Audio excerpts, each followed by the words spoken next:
Okay, so hopefully everyone that's at LET 2, especially this year, will get an opportunity to be in a leadership position, because that's the whole point of this program is we have to teach you guys how to lead. That's a big skill to have, especially when you're out in the workforce or if you're in the military. All right, so leads others. Okay. Think about the times that you've had to lead others. Did you have any problems with leading others?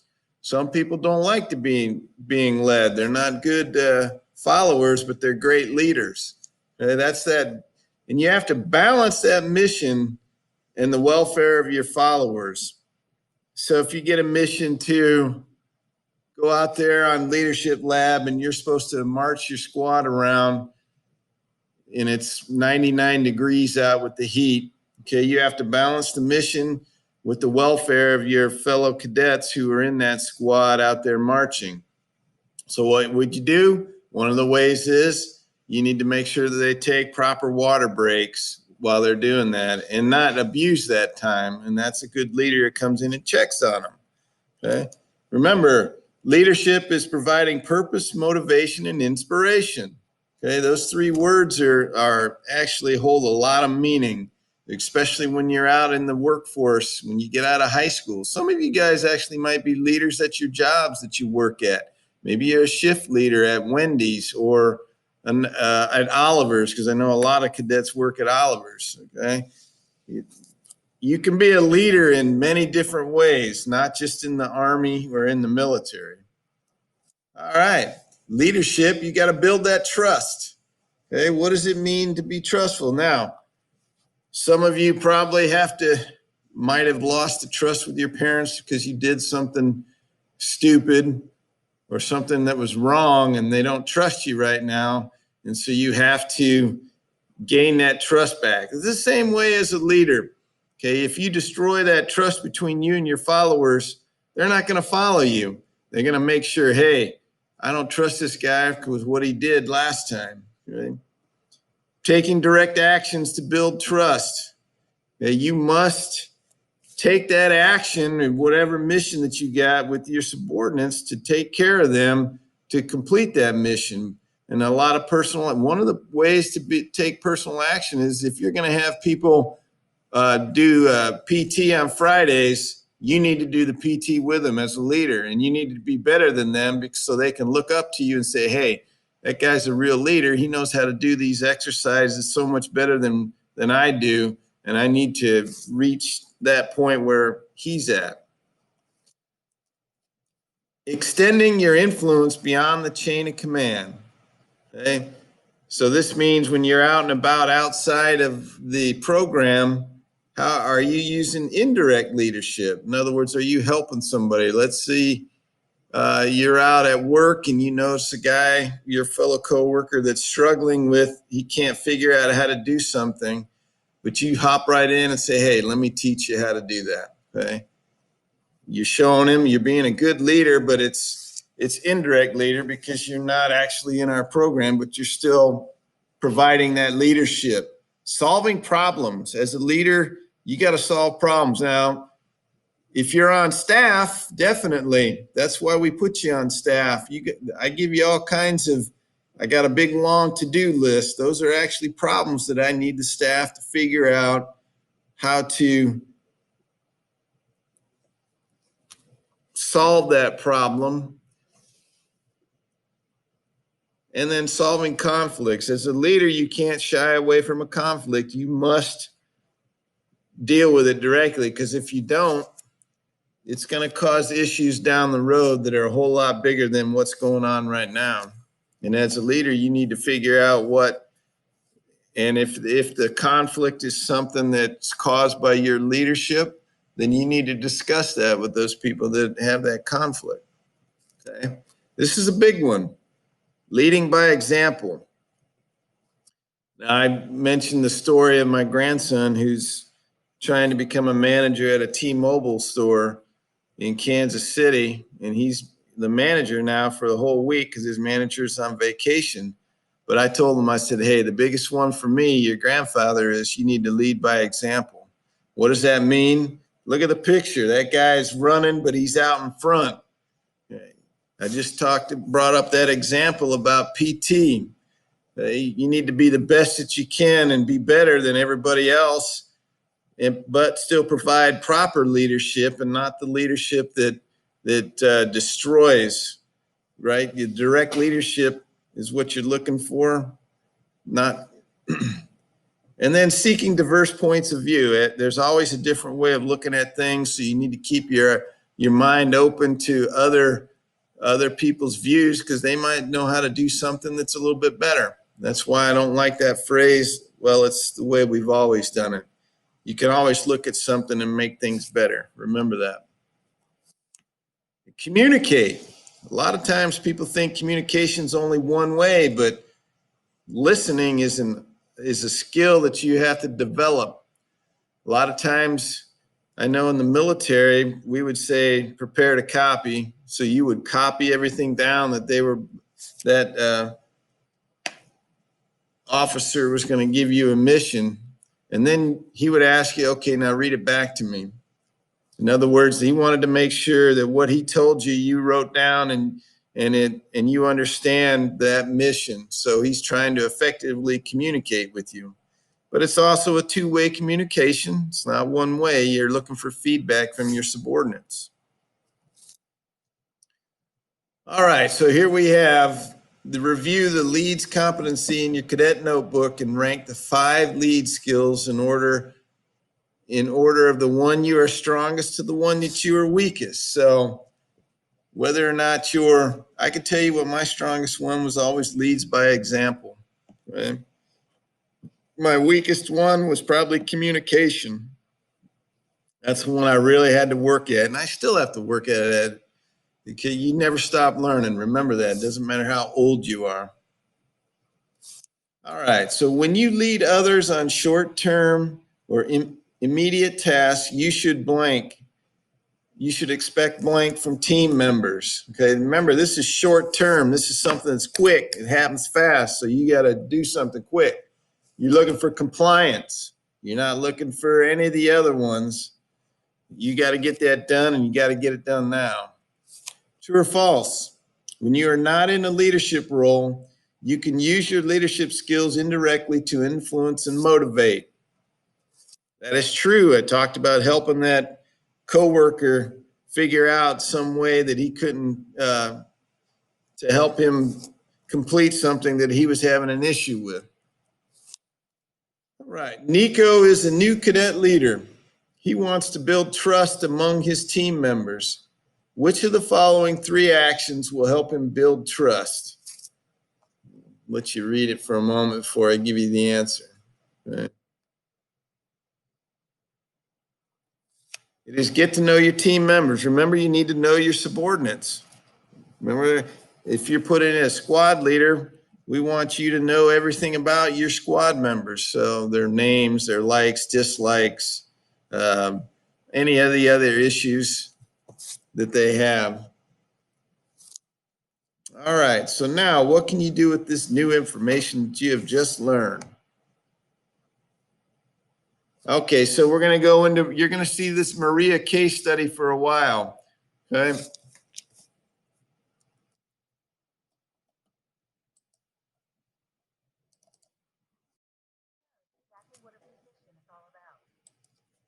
And let me plug this in here so it's louder.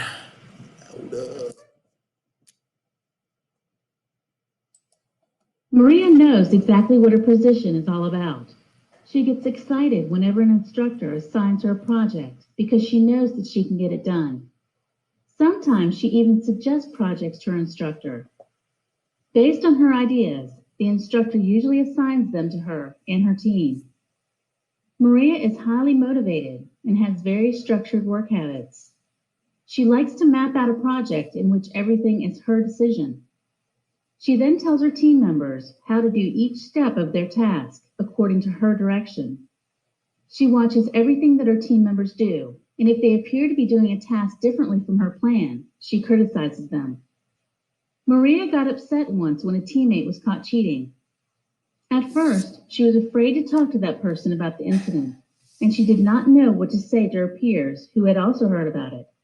Finally, after asking herself how she would like to be treated if she were the one involved, she called a team meeting. At the meeting, Maria informed everyone that all team members make mistakes, not only as a team, but also as individuals.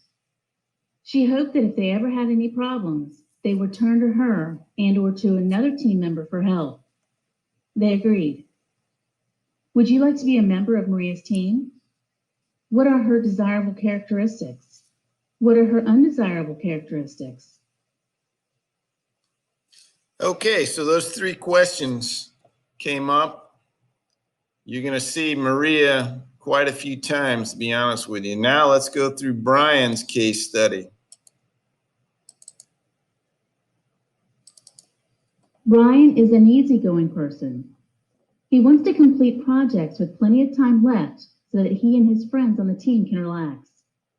After he assigns tasks to each of his team members, he lets them figure out the best way to complete the tasks without giving them any help, direction, or supervision. Plus, he rarely makes any decisions. Then, when the time comes to complete the project, he still turns it in, even though parts of it are not finished. When the final grade comes back, his group makes the lowest mark in the class, prompting an instructor to ask, "Why wasn't your project done?" Brian passes the blame onto his team members by saying, "They didn't complete their parts like they should have. I don't believe that I should have to be responsible for or to receive a bad grade because of their sloppy efforts." When the other team members find out their grades, they approach Brian. "Why didn't you tell us everything that we were supposed to do? We could have worked harder and did it better if we had just known." Would you like to be a member of Brian's team? What are his desirable characteristics? What are his undesirable characteristics?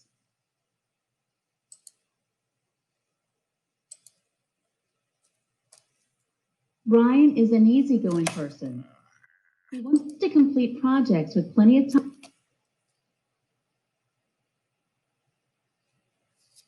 Okay, so let's analyze those two cases. You have Maria, and then you have Brian.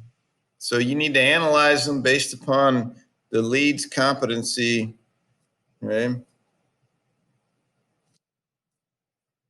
In those categories. Of the lead's competencies you learned about, which one do you think is the most difficult to become skilled at? Okay, so the lead's competency was this. Remember, leads others, builds trust, extends influence beyond the chain of command, and leads by example and communicates.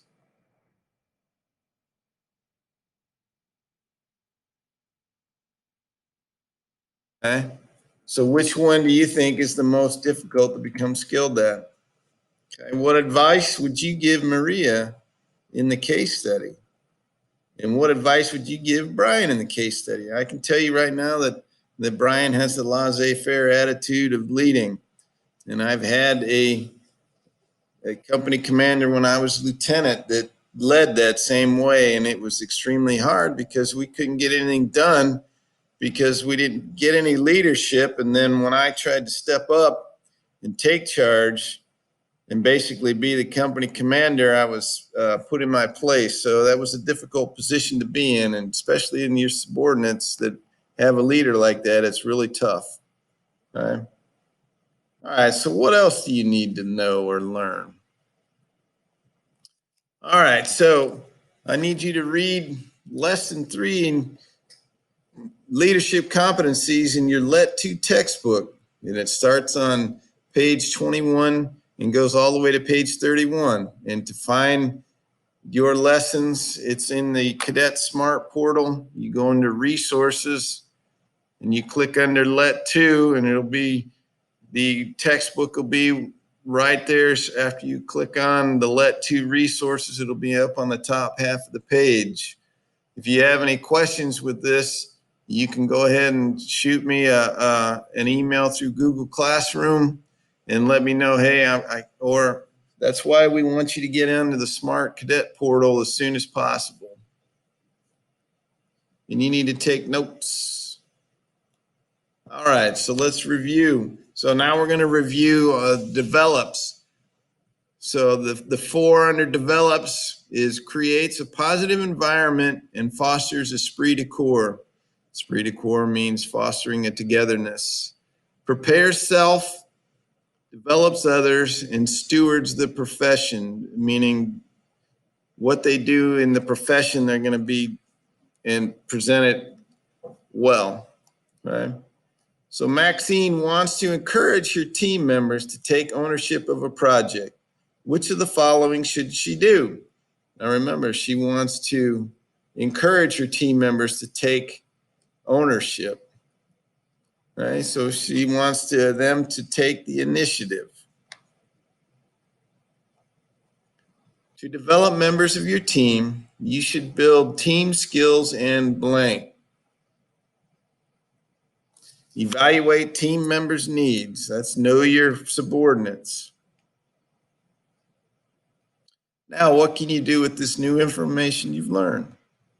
Now we go back to Maria, sorry.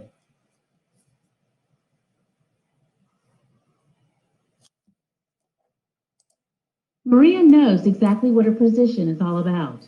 She gets excited whenever an instructor assigns her a project because she knows that she can get it done. Sometimes she even suggests projects to her instructor. Based on her ideas, the instructor usually assigns them to her and her team. Maria is highly motivated and has very structured work habits. She likes to map out a project in which everything is her decision. She then tells her team members how to do each step of their task according to her direction.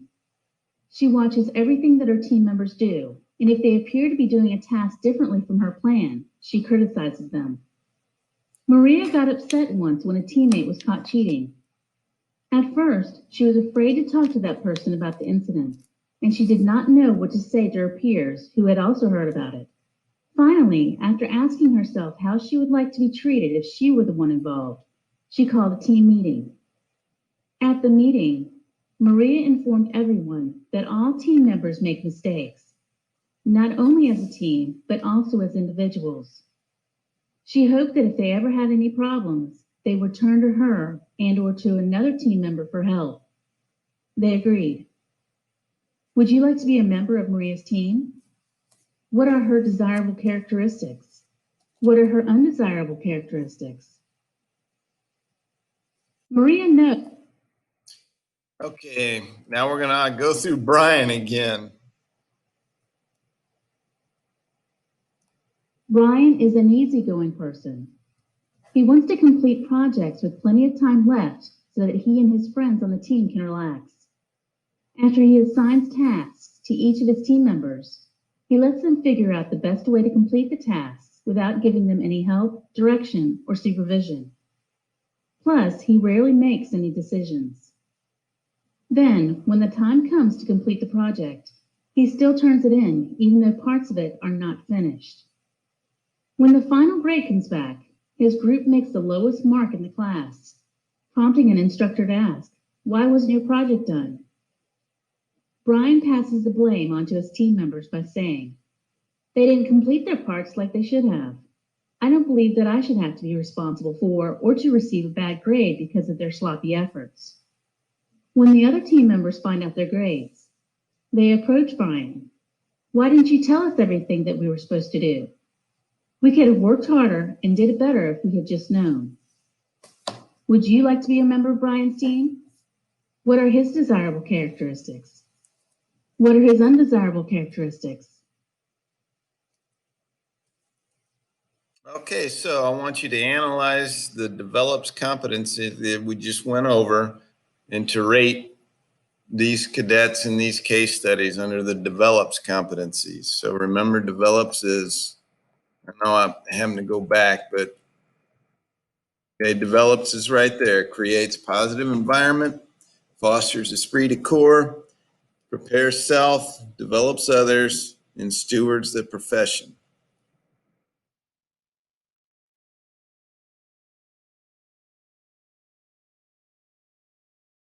And now the reflection. If Maria was highly skilled at the develops competency, what would she have done differently? What would Brian have done differently? Okay. Remember, fostering esprit de corps. That's one of the things. And do you think you know enough to develop other cadets? Some people know right away when they're let ones that they just enjoy that stuff and they've already been put in leadership positions. Maybe they were a team captain on a football team or some other sports team, and it just comes naturally and easy to them. But most of us, we have to learn. We have to learn to be a leader. And that's what we try to do here in this program, is develop your leadership skills. So when you leave high school, you will be successful in whatever you plan on doing. All right. So what else do you need to know or learn? All right. Go back and continue to read on your Let 2 textbook, those pages 21 through 31. And now we're going to achieve. So achieves, get results. How do you get results as a leader? Okay. So review the achieves competencies in your cadet notebook and rank the 5 achieve skills in order of the one that you are strongest and the one that you are weakest. Okay. You'll see that on the in your cadet smart portfolio that you need to fill out and put in. Here's Cadet Johnson is the leader for a team fundraising project. His team will raise money by selling tickets to a ninja type of obstacle course. It's a week before the event. He realizes they only have 5 athletes from their school competing in the obstacle course. Cadet Johnson probably failed to, which one do you think? He failed to set the priorities. You'll notice that it's a week before and he only had 5 people enroll. Week doesn't give you much time and you're scrambling to try to fix that. True or false? Effective leaders make clear plans. That's why they never need to adjust the plans to achieve their goals. Right? That's false. A plan is only as good as it's executed. As a leader, you need to analyze the situation, and if it's not going according to plan, you need to adapt and change that plan so you can accomplish the mission. That's a true and effective leader. All right. Now, what can you do with this new information you've learned? And here we have Maria again. Yes, again. Maria knows exactly what her position is all about. She gets excited whenever an instructor assigns her a project because she knows that she can get it done. Sometimes she even suggests projects to her instructor. Based on her ideas, the instructor usually assigns them to her and her team. Maria is highly motivated and has very structured work habits. She likes to map out a project in which everything is her decision. She then tells her team members how to do each step of their task according to her direction. She watches everything that her team members do, and if they appear to be doing a task differently from her plan, she criticizes them. Maria got upset once when a teammate was caught cheating. At first, she was afraid to talk to that person about the incident, and she did not know what to say to her peers who had also heard about it. Finally, after asking herself how she would like to be treated if she were the one involved, she called a team meeting. At the meeting, Maria informed everyone that all team members make mistakes, not only as a team, but also as individuals.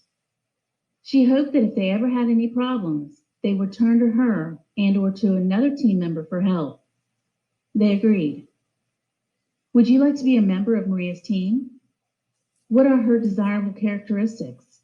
What are her undesirable characteristics?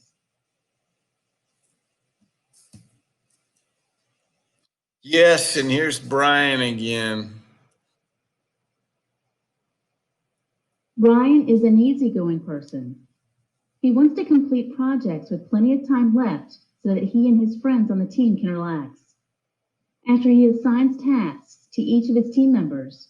He lets them figure out the best way to complete the tasks without giving them any help, direction, or supervision.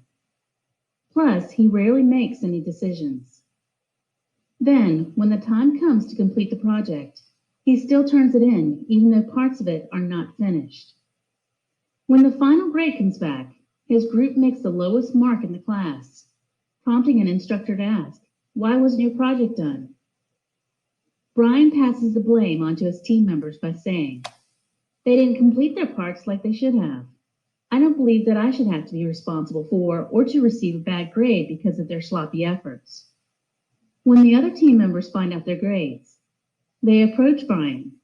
"Why didn't you tell us everything that we were supposed to do? We could have worked harder and did it better if we had just known." Would you like to be a member of Brian's team?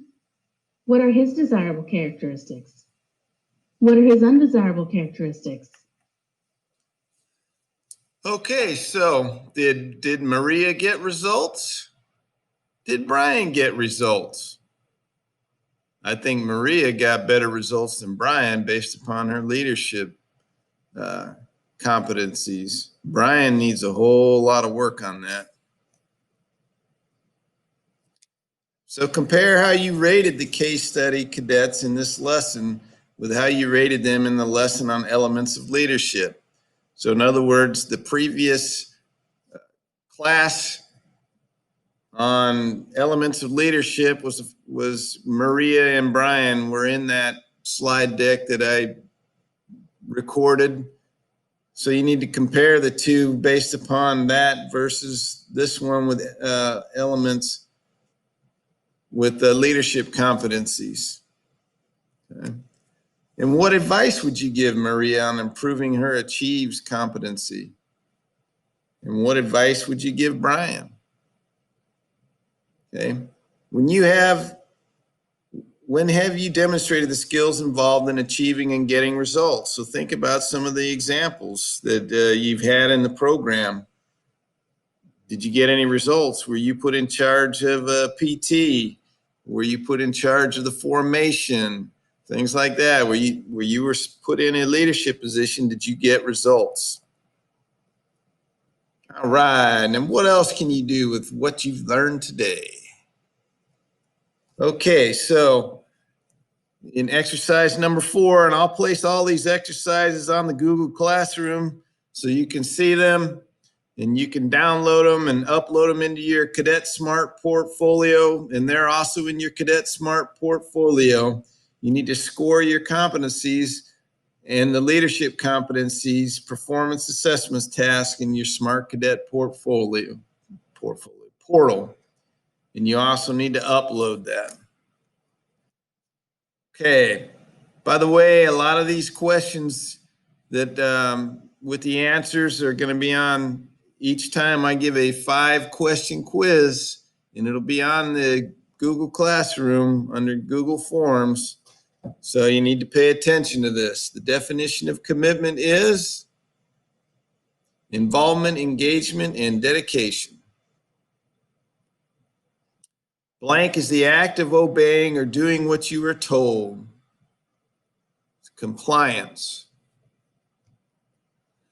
Blank is one's personal responsible action or decision. It's that initiative that you take.